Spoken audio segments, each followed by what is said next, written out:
जय हिंद साथियों। आज हम बात करेंगे कुछ ऐसे नियम के बारे में जो वेरी वेरी इंपॉर्टेंट है और वो भी त्रिभुज से रिलेटेड है।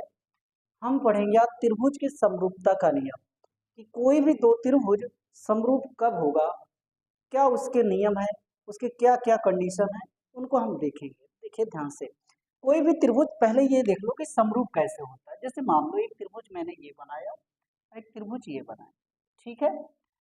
तो ये दोनों त्रिभुज हैं, आपको दिख रहा है ये दोनों ही त्रिभुज हैं, आकृति सेम है ना। साइज छोटा या बड़ा हो सकता है। तो क्या है कि समरूप का मतलब होता है दिखने में उसके जैसा हो। कैसे मतलब दिखने में उसके जैसा, मतलब शक्ल उसकी उसके जैसी हो। मतलब जैसे मैं कहूँ कि ये मार्कर के समरूप है, मतलब ये वाला मार्कर इस वाले मार्कर की तरह है। अब ये छोटा है बड़ा है इससे नहीं मतलब, लेकिन ये वाला मार्कर इस वाले मार्कर की तरह है। दैट मीन्स मैंने जो कहा वो कॉन्ग्रुएंट कहा, मतलब मैंने कहा कि जो काला वाला है वो लाल वाला की का है समरूप है, का है समरूप है। समझ में आया। मतलब ये भी इधर ही देखो, ऊपर कैप लगा है, इसके भी ऊपर कैप है, नीचे गोल है, ये भी नीचे गोल है, तो दोनों एक दूसरे के का हुए समरूप हुए। थोड़ा सा समझने की कोशिश करना। समरूप के एक बाद आता है टॉपिक सर्वांगसम। देखिए सर्वांगसम जब भी कहा जाएगा, सर्वांगसम का मतलब है कि कोई आकृति होगी और जो दूसरी आकृतियां होगी ना वो दोनों एकदम बहु होगी। मतलब जितनी ऊंचाई, जितनी मोटाई, जितनी हाइट की होगी वो दोनों सेम टू सेम होगी, तभी वो क्या होगा, सर्वांगसम होगा। क्या होगा, सर्वांगसम। जैसे मैं कहूं क्या ये दोनों सर्वांगसम हैं, अगर इनकी हाइट बराबर है, देख लीजिए, अगर इनकी मोटाई बराबर है और एक दूसरे को ऐसे रख दे तो पहला ऊपर वाला नीचे वाले को ढक ले, ऊपर वाला नीचे वाले को क्या कर लेगा, ढक लेगा। यानी अगर आप ढक एक दूसरे के ऊपर रख दीजिए तो जो नीचे है वो ढक जाएगा, ऊपर वाले से दिखाई नहीं देगा। मतलब आप क्या कहेंगे, सर्वांगसम। क्या कहेंगे, सर्वांग सम। ठीक बा, ये हो गई बात किसकी, सर्वांगसम। लेकिन समरूप का मतलब है, समरूप का मतलब है कि बस उसके जैसे दिखना चाहिए, उसके जैसे दिखना चाहिए। जैसे ये बड़कवा त्रिभुज है, ये छोटा है, ये त्रिभुज इस त्रिभुज या ये त्रिभुज इस त्रिभुज की तरह है। अब छोटा है बड़ा है इससे कता भी मतलब नहीं है। ठीक है, समझ में आया थोड़ी बहुत। अब देखिए समरूपता का नियम हम कुछ पढ़ेंगे। पहला नियम पढ़ेंगे हम एस एस एस, ठीक है। दूसरा नियम पढ़ेंगे हम एस ए एस, बता रहे हैं ये इसका मतलब क्या है। तीसरा पढ़ेंगे ए ए ए, ठीक है। और चौथा पढ़ेंगे हम, चौथा पढ़ेंगे ए ई का है भैया, ध्यान से देखिएगा। S S S, S S का मतलब होता है, अगर हिंदी में बात करें तो भुजा का होता है, भुजा भुजा भुजा, ठीक बा। इसका ये होता है भुजा कोण भुजा, यानी दो भुजाओं के बीच में बना हुआ कोण, दूसरे वाले त्रिभुज के दो भुजाओं के बीच में बना हुआ कोण आपस में बराबर होगा, दोनों भुजाएं एक दूसरे के समानुपात में बराबर होंगी तो क्या कहलाएगा, समरूप कहलाएगा। कोण, इसका मतलब एंगल क्या होता है, कोण कोण कोण, यानी किसी भी त्रिभुज के तीनों कोण बराबर वो समरूप हो जाएगा। ये क्या है, ये है दो ठी एंगल। अभी दो ठी एंगल बताएंगे आपको, बहुत अच्छे तरीके से बताएंगे, पहले समझने की पहली कोशिश करो। भुजा भुजा भुजा, यानी कोई भी त्रिभुज की तीनों भुजाओं का समानुपात, किसी भी त्रिभुज की तीनों भुजाओं का समानुपात बराबर है तो वो क्या होगा, त्रिभुज समरूप होगा। जैसे मैंने कहा ये 10, मैंने कहा ये 5, मैंने कहा ये 20, मैंने कहा ये 10, ठीक है। मैंने कहा ये 30 और मैंने कहा ये 15, ठीक है। अब मैंने आपसे पूछा कि दिया हुआ त्रिभुज का समरूप है, दिया हुआ त्रिभुज क्या समरूप है। हम पहले समरूपता का नियम देखेंगे। क्या भैया यहाँ पे एंगल की बात किया, क्या क्या यहाँ एंगल दिया, क्या नहीं दिया ना, नहीं दिया नहीं दिया। अब कैसे ढूंढेंगे, हम थोड़ा सा सोचने की कोशिश करते हैं। जैसे यहाँ कितना है 10, चलो भैया 10। अब 10 का आप देखेंगे इधर 10 20 30, इधर जो है नंबर छोटे आ रहे हैं, 5 15 और कितने आ रहे हैं 10, तो मतलब इधर बड़ा नंबर है, इधर कम करके दिया गया। तो देखिए आप ध्यान से देखने की कोशिश करो, 10 का आधा 5, 20 का आधा 10 और 15 का आधा कितना होता है, सॉरी 30 का आधा कितना 15, यानी 10 बटे कितना हम लिख सकते हैं 5 बराबर।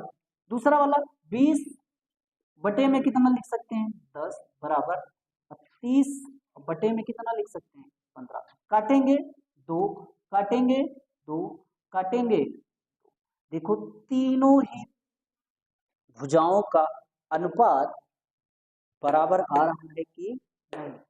तो भैया ये कौन से नियम से, भुजा भुजा भुजा, किसी त्रिभुज की तीनों भुजाओं का समानुपात बराबर हो जाए तो आप कह सकते हैं कि दिया हुआ त्रिभुज कैसा होगा, समरूप है। कैसा है, समरूप है। शायद समझ पा रहे होंगे।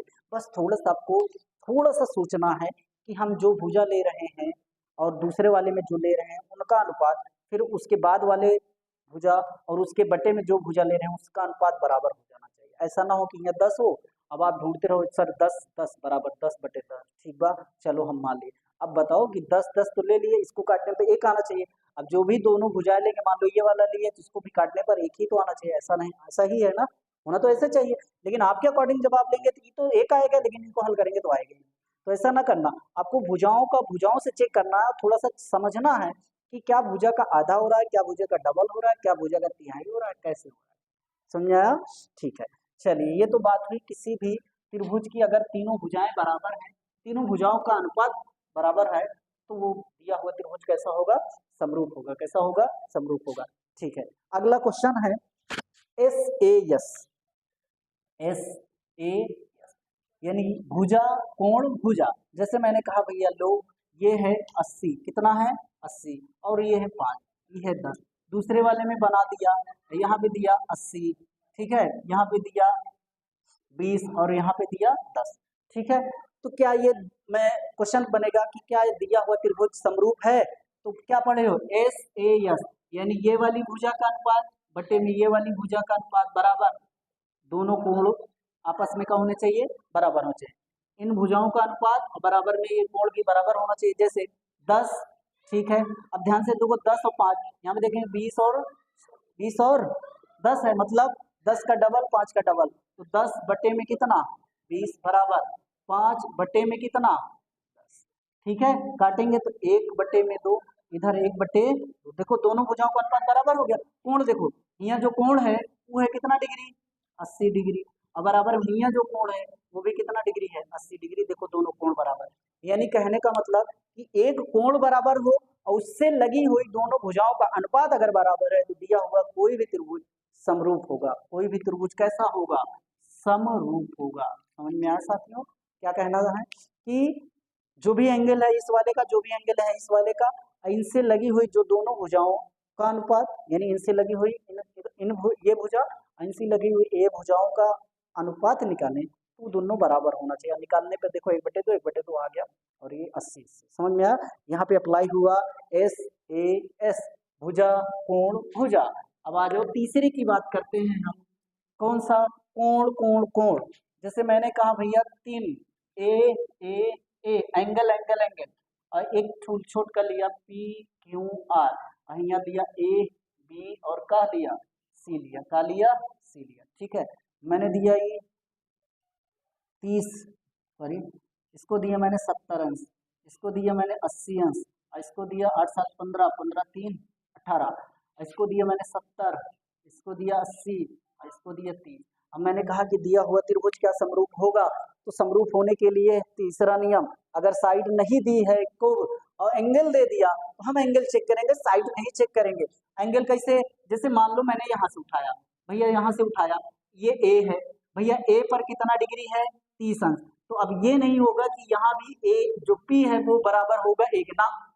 अगर ए का एंगल 30 है तो इन तीनों में आप ढूंढेंगे कि कौन सा एंगल 30 है, तो आप कहेंगे आर, यानी आर का एंगल 30 है, मतलब आर का एंगल 30 अर्थात यानी यहाँ लिख सकते हैं बराबर आर के, क्या लिख सकते हैं आर के, ठीक है।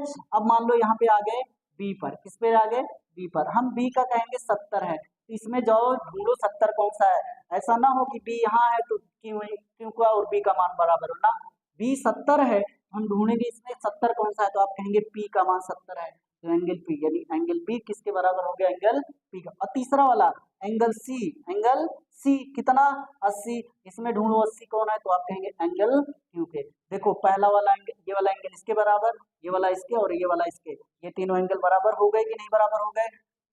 ए बराबर आर के क्योंकि 30 है, बी बराबर पी के क्योंकि 70 है, एस सी बराबर क्यू के क्योंकि ये दोनों क्या है 80 है। तीनों एंगल बराबर हुए, तीनों एंगल बराबर होने का मतलब है यहाँ लगा तीनों एंगल बराबर यानी समरूप होगा, ए कोण कोण। एक लास्ट है, आपको कभी कभी ऐसा होता है कि क्वेश्चन देता है और दो एंगल आपका बराबर हो जाते हैं और आप वहां से कह देते हैं कि दिया हुआ त्रिभुज कैसा है, समरूप है। जैसे कि मैंने कहा भैया एक ले लिया मैंने 50, ठीक है, एक ले लिया मैंने 100 और इधर ले लिया मैंने 50 और इधर ले लिया मैंने 100। तो मैंने कहा कि दिया हुआ एंगल क्या समरूप होगा कि नहीं होगा। आपने पढ़ा कि सर अगर तीनों एंगल बराबर हो गए तब वो समरूप हुए, तो क्या दो एंगल बराबर होने पे वो समरूप होगा, हो सकता है कि नहीं हो सकता। देखते देखिए किसी भी त्रिभुज के अंतः कोणों का योग आपको पता है कि नहीं पता है।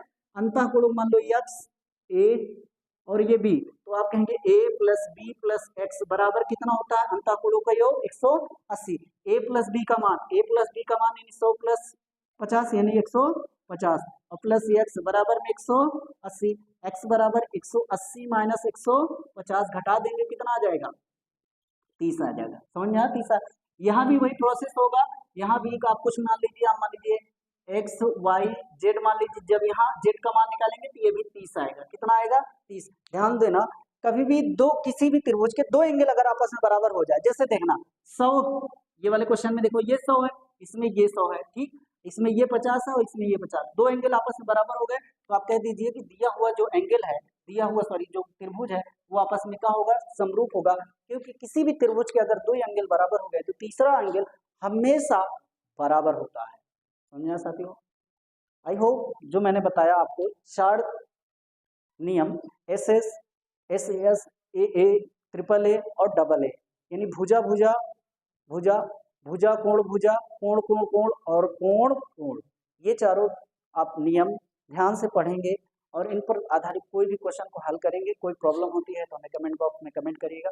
मिलते हैं नेक्स्ट वीडियो में, तब तक के लिए जय हिंद।